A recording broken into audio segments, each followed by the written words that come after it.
Hey guys, this is Arif from Life Travel and Food. বলতেছি Melbourne Australia থেকে।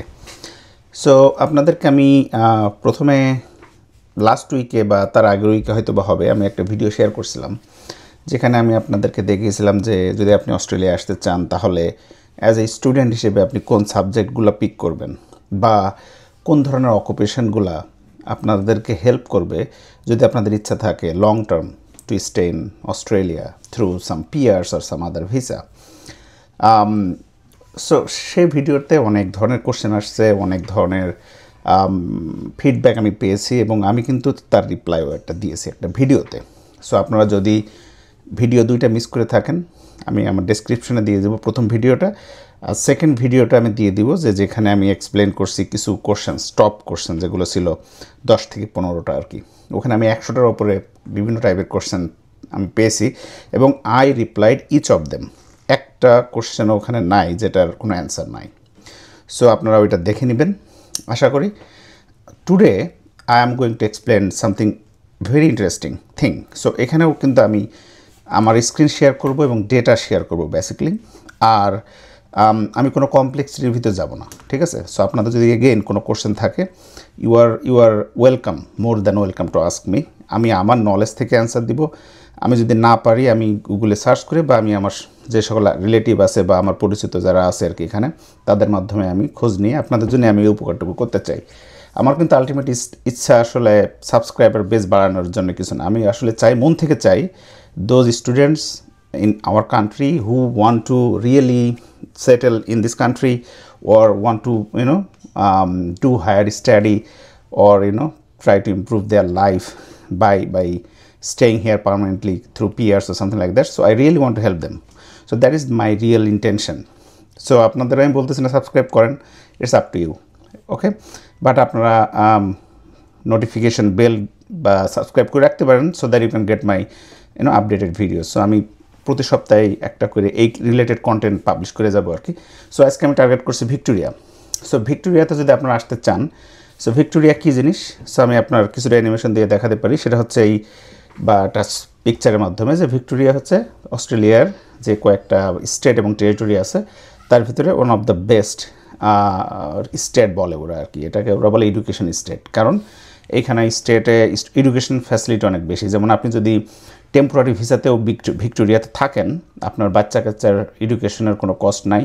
So আপনি নির্দ্বিধায় মানে হাই স্কুল শেষ করে ফেলতে পারবেন without costing any single amount of money. Just think about it. So আপনি যে কোনো খুশি যে কোনো জায়গায় ওরা পড়াতে পারবেন আর কি বাচ্চা কাচ্চাদেরকে। সো এই কারণে ওরা এডুকেশনকে প্রায়োরিটি দেয়, যার কারণে অনেকে ভিক্টোরিয়াতে আসতে চায় রিয়েলি। ভিক্টোরিয়ার আর একটা ব্যাপার হচ্ছে ভিক্টোরিয়া কিন্তু বা মেলবোর্ন, ভিক্টোরিয়া যে ক্যাপিটাল আর কি মেলবোর্ন, যেটা প্রায় টানা 10-12 বছর best city in this world হয়েছিল আর কি living in terms of living standard. So এখনও অলওয়েজ 2-3-4 নম্বরে থাকে আর কি, উইদিন 10 এর ভিতরে থাকে। অস্ট্রেলিয়ার মোস্ট অফ দ্য সিটিজই আসলে ঘুরে ফিরে এর ভিতরে আসে। সো এখানে সবই ভালো বেসিক্যালি, বাট ভিক্টোরিয়া বা মেলবোর্ন সিটিকে আমি বলবো যে is good. Today I am not going to only encourage you to stay in Melbourne. আমি বলতেছি না যে শুধু মেলবোর্নে যেয়ে থাকেন, আমি বলবো যে আপনার অন্য রিজনাল সিটি যেগুলো আছে ভিক্টোরিয়াতে সেগুলো নিয়ে আমি আলোচনা করবো। তো চলুন আমি আমার স্ক্রিনটা শেয়ার করে আমি দেখাই যে ভিক্টোরিয়াতে যদি আপনি আসতে চান অ্যাজ এ স্টুডেন্ট তাহলে আপনার কী কী অকুপেশন কি ওরা ফোকাস করতেছেন, রাইট? Very important. আর আপনি যদি এমপ্লয়ার ম্যানেজ করতে পারেন তাহলে তো কোনো কথাই নেই, ওই ব্যাপারেও কিছুটা কথা বলবো। বাট চলেন আমার স্ক্রিনটা শেয়ার দিই।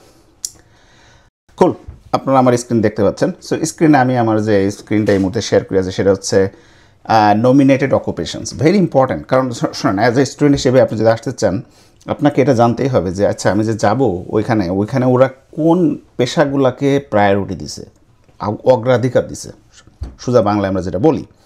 সো সেখানে আপনি দেখতে পাচ্ছেন যে এর আগেও আমি প্রথম ভিডিওতে যেটা দেখাইছিলাম আর কি, যদি আপনারা না দেখে থাকেন অবশ্যই আরেকবার দেখে নেবেন। হেলথ হচ্ছে নাম্বার 1, ঠিক আছে? সো আপনি হেলথ রিলেটেড যে সকল অকুপেশন আছে সেগুলো নির্দ্বিধায় সিলেক্ট করতে পারেন। তারপরে সোশ্যাল সার্ভিস, রাইট? তারপর এডুকেশন 3 নম্বরে। 4 নম্বরে দেখেন ইন্টারেস্টিংলি কনস্ট্রাকশন। সো অনেকে আপনারা চিন্তা করেন যে engineer, doctor, health, no, construction is there as well. So দেখেন সার্চ করে কোন ধরনের কনস্ট্রাকশন সাবজেক্ট আছে। দরকার হয় আপনি ট্যাফে বা ডিপ্লোমা রিলেটেড কোর্স করেন 1-2 বছরের জন্য কম টাকা দিয়ে, কিন্তু যদি আপনি এর ভিতরে থাকতে পারেন then you are always getting the priority. New energy, so দেখে নিয়ে এটা কি ডিটেলস আমি বলতেছি না। তারপরে ডিজিটাল ইকোনমি ফর 491 ভিসা। 491 নিয়ে আমি কথা বলবো পরে। 491 মানে হচ্ছে রিজনাল ভিসা, শুধু এতটুকু মাথায় রাখেন। তারপরে অ্যাডভান্সড ম্যানুফ্যাকচারিং, ওকে দেখে নিন ফর 491। তারপর হসপিটালিটি অ্যান্ড ট্যুরিজম, এটা এর আগেও আপনারা দেখাইছি যে এটা অলওয়েজ একটা হট কেক ইন অস্ট্রেলিয়া, কারণ খুবই ট্যুরিস্ট ফ্রেন্ডলি দেশ হবে ভবিষ্যতে, এখনও আছে অনেক, বাট ভবিষ্যতে আরও হবে, সো এটা খুবই দরকার। তারপরে দেখেন এখানে কী বলতেছে, for subclass 491 applicant living Overseas, মানে হচ্ছে ওভারসিস, আর একটা টার্ম হচ্ছে অনশোর, বা আপনারা বলতে দেখবেন অলওয়েজ ওরা বলে অনশোর আর অফশোর। সো অনশোর মানে হচ্ছে যারা অলরেডি অস্ট্রেলিয়াতে থাকে। সো আপনি যদি স্টুডেন্ট ভিসাতে অস্ট্রেলিয়াতে আসেন, তার অবভিয়াসলি আপনি অলরেডি কোথাও না কোথাও আছেন অস্ট্রেলিয়াতে, এবং আপনি দেখবেন কীভাবে পিআর পাওয়া যায়, রাইট? সো তাদেরকে বলা হচ্ছে অনশোর। আর অফশোর মানে কি, আপনি অস্ট্রেলিয়াতে না, আপনি বাংলাদেশে থাকেন, সো আপনি হচ্ছে বাইরের দেশে স্টে করেন, সো আপনাদেরকে বলা হবে অফশোর, সেটা মাথায় রেখেন। সো এখানে বলতেছে যে 491 অ্যাপ্লিক্যান্ট লিভিং ওভারসিজ, যারা দেশের বাইরে, বা ধরেন আপনি থাকেন অস্ট্রেলিয়াতে না, বাংলাদেশ বা অন্য কোনো কান্ট্রিতে থাকেন, এবং তাদের দেখেন কি বলছে, the following industry sector will be prioritise, মানে তাদেরকে অগ্রাধিকার দেওয়া হবে। আপনি যদি বাংলাদেশে থাকেন করে, যদি আপনি হেলথ রিলেটেড কোনো এক্সপার্ট হয়ে থাকেন, অলরেডি কোথাও জব করেন, সো আপনার এক্সপিরিয়েন্স আছে, সোশ্যাল সার্ভিস রিলেটেড এক্সপিরিয়েন্স আপনার আছে, তারপরে এডুকেশন, তাহলে আপনাকে 491 যদি আপনি অ্যাপ্লাই করেন, ঠিক আছে, এটা কিন্তু স্কিল্ড, মানে স্টেট যেগুলো দেয় সেগুলো কিন্তু অলওয়েজ স্কিল্ড পিপলদেরকে দেয়, রাইট? সো তাদেরকে অবশ্যই অগ্রাধিকার দেওয়া হবে, ক্লিয়ারলি বলে দিছে এখানে। এর চেয়ে ভালোভাবে তো আর বলা যায় না, এখানে স্পষ্টভাবে বলা হয়েছে যে উইল বি প্রায়োরিটাইজড। সো আপনারা বুঝতে পারতেছেন। তারপরে এই দুইটা ভিসা নিয়ে আমি একটু ডিটেলস কথা বলতে চাই, 190 আর 491। So 190 skill nominated visa for subclass 190, আর হচ্ছে স্কিল রিজনাল মানে ভিসা বেসিক্যালি। সো দুটাই স্কিল্ড, সো দুটাই আপনাকে স্কিল হতে হবে। একটা হচ্ছে যদি আপনি টার্গেট করেন আপনি মেট্রোপলিটন সিটি, যেটা হচ্ছে মেলবোর্ন সিটি বেসিক্যালি, ভিক্টোরিয়ার ভিতরে যদি আপনি থাকেন তাহলে মেলবোর্ন সিটি। আপনি যদি অন্য কোনো স্টেটে যান তাহলে তাদেরও একটা মেট্রোপলিটন সিটি আছে। আর রিজনাল সিটি কোনগুলো 491-এর ভিতরে পড়ে, ধরেন আপনি যেগুলো ভিক্টোরিয়ার বা মেলবোর্নের বাইরে যে সিটিগুলো আছে, এর ভিতরে আমি বলবো খুবই মেলবোর্নের কাছে, ধরেন অনলি 1 আওয়ারের ডিস্টেন্স, সেটা হচ্ছে জিলং বলে একটা খুব সুন্দর সিটি আছে সমুদ্রের পাশে, অ্যামেজিং সিটি। আমার কাছে তো মনে হয় মেলবোর্নের চেয়ে বেটার সিটি।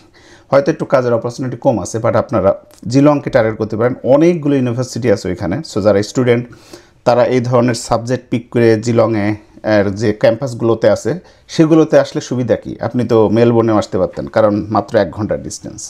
সুবিধা হচ্ছে একটাই, সেটা হচ্ছে এই, আপনি যদি মেলবোর্নে থাকেন তাহলে আপনি কিন্তু রিজনালের সুযোগ সুবিধাটা পাচ্ছেন না। রিজনালে কী সুযোগ সুবিধা, রিজনে ধরেন আপনার খরচ তো কম, লিভিং কস্ট অবভিয়াসলি কম, আর আপনার পিআরে প্রায়োরিটি দেওয়া হয় রিজনালকে। Yes, that's right. সো আপনি যদি রিজনে থাকেন আপনার প্রায়োরিটি বেশি পাবেন। এই 491 ভিসাগুলো কিন্তু আপনাদের জন্য।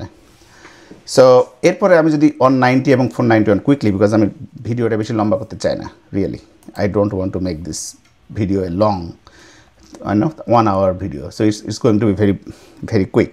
So স্ক্রিন আপনি দেখেন, আমি আবার দেখাচ্ছি 491টা আগে আমি দেখাই। সো বেসিক এলিজিবিলিটি, আমি কিন্তু ভিক্টোরিয়ার ব্যাপারে কথা বলতে চাই আজকে অল অ্যাবাউট ভিক্টোরিয়া, ঠিক আছে? অস্ট্রেলিয়ার ভিক্টোরিয়া স্টেটকে টার্গেট করা হয়েছে, পরবর্তীতে আমি অন্য স্টেট নিয়ে কথা বলবো। সো দেখেন বেসিক এলিজিবিলিটি সবারই কম বেশি আছে আর কি, এগুলো দেখে নিন, এখানে লিঙ্ক আমি লিঙ্কগুলো ডিসক্রিপশনে শেয়ার করে দেবো। আরেকটা ব্যাপার হচ্ছে কি, আপনি যদি ফার্দার এখানে আসেন, এই যে skill work regional visa nomination, who can apply, কারা এখানে অ্যাপ্লাই করতে পারবে। দেখেন এখানে 2 ধরনের ক্যান্ডিডেট যারা অ্যাপ্লাই করতে পারবে। একটা হচ্ছে যারা অস্ট্রেলিয়াতে থাকে, যারা অস্ট্রেলিয়াতে থাকে না, দুজনেরই পারবে। যারা অস্ট্রেলিয়াতে থাকে, হ্যাঁ, তাদের এক ধরনের সুযোগ সুবিধা আছে, যারা অস্ট্রেলিয়াতে থাকে না তাদের এক ধরনের সুযোগ সুবিধা আছে। কীরকম, যেমন বলতেছে যারা অনশোর মানে অস্ট্রেলিয়াতে থাকে এবং যারা অলরেডি স্টুডেন্ট, দেখছেন ইম্পর্টেন্ট, যারা অলরেডি ভিক্টোরিয়ার স্টুডেন্ট, যারা সাবক্লাস 500 হচ্ছে স্টুডেন্ট ভিসা, এক কথায় যারা সাবক্লাস 500 বা স্টুডেন্ট ভিসা হোল্ড করে আছে, অথবা যারা temporary graduate visa. Temporary graduate visa কী জিনিস, ধরেন আপনি স্টুডেন্ট ভিসাতে সাকসেসফুলি স্টুডেন্ট কমপ্লিট করছেন, মানে আপনার কোর্সটা আর কি, সেক্ষেত্রে হতে পারে গ্র্যাজুয়েশন, হতে পারে এনিথিং, তখন আপনি কিন্তু ডিপার্টমেন্টের কাছে অ্যাপ্লাই করতে পারেন যে আমাকে আরেকটা ভিসা দাও, কারণ আমি আমার পড়াশোনা শেষ, সো আমি তো এখন থাকতে চাই দেশে, রাইট? তখন ওরা আপনাকে একটা ভিসা দিবে, যে ভিসার মাধ্যমে আপনি এদের দেশে কাজ করতে পারেন কয়েক বছরের জন্য টেম্পোরারিলি।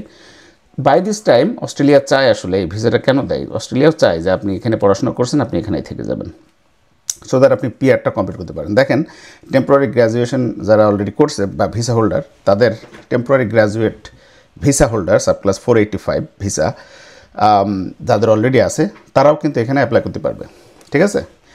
এখানে একটা কিন্তু কন্ডিশন আছে। কন্ডিশনটা কি? This visa you will be required to relocate to regional Victoria. So আপনি যদি রিজনাল ভিক্টোরিয়াতে রিলোকেট করতে চান বা আপনার ওখানেই থাকেন, that is the option for you. So আপনাকে রিজনে কিন্তু থাকতে হবে। সো আপনি জিলংয়ে থাকতে পারেন, ঠিক আছে? আপনি বালারাত থাকতে পারেন, বালারাত সিটিতে কাজের সুযোগ সুবিধা বেশি একটা নাই, বাট আমি বলবো জিলং is the one of the best city ভিক্টোরিয়ার ভিতরে। তারপরে ওই সকল অনশোর ক্যান্ডিডেট যারা another temporary resident visa living working regional Victoria. So ধরেন আপনি স্টুডেন্ট ভিসাও নাই, আপনার টেম্পোরারি গ্রেড ভিসাও নাই, তাহলে আপনার কী আছে, আপনার হয়তো অন্য কোনো ভিসা আছে, ঠিক আছে? তারাও অ্যাপ্লাই করতে পারেন এখানে, ঠিক আছে?